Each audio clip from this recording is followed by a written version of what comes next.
Sa bawat pagsikat ng araw, kagandahan ay matatanaw. Ay, grabe ang panaginip ko. Straight out of a movie. Ito si Juan, sanay sa Ingles at teknolohiya at ngayon minumulto ng kanyang sariling pagkakakilanlan. Juan, mag-almusal na tayo. Ito naman si Lolo Dencio, isang matandang bitbit ng alaala ng wika, kasaysayan at diwa ng bayan. Good morning, Lo. Ang gandang umaga rin, Juan. May tanong pala ako sa'yo. Alam mo ba kung gaano kalaga ang ating wika? Lolo, Filipino lang yan. Di ba mas okay ang English? At sa gabing iyon ay may bumisita sa kanyang isang tinig, alaala at paalala. Ako ang wika. Ako'y isinilang sa puso ng inyong lahi. Ngunit ngayon, unti-unti ninyo akong nakalilimutan. Handa ka na bang makinig muli? Sa panaginip ni Juan, nakita niya ang iba't ibang tinig ng bayan na may iisang layunin, ang pagkakaisa ng sambayanang Pilipino. Maayong adlaw, ako'y Cebuana. Naimbag abigat, ako'y Ilocana. Marhay na buhay, ako ay Bicolana. Magandang buhay, ako'y Tagalog. Shakso Pangasinense, Mabila. Mayak Paaldo, ako'y Kapampangan. Hiligaynon, ako, Pagdayaw, sa isa katawo. Maupay nga adlaw, ako'y Waray.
Ang wika pala'y puso ng bawat Pilipino.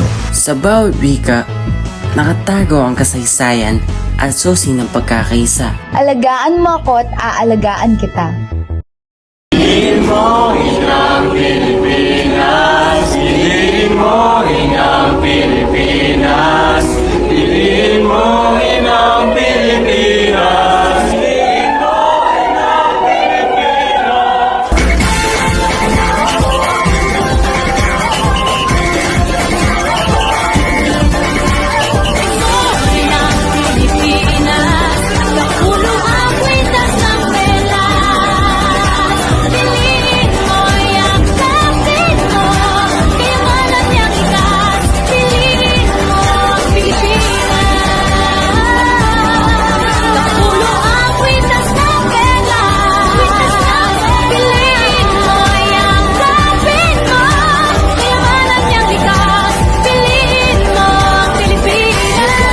Nalaman ni Juan ang kahalagaan ng wika. Sa paglinang ng wikang Filipino at katutubo ay nabubuo ang pagkakaisa. Ang wika ko'y ako at sa bawat salita'y buhay ang ating pagka-Pilipino.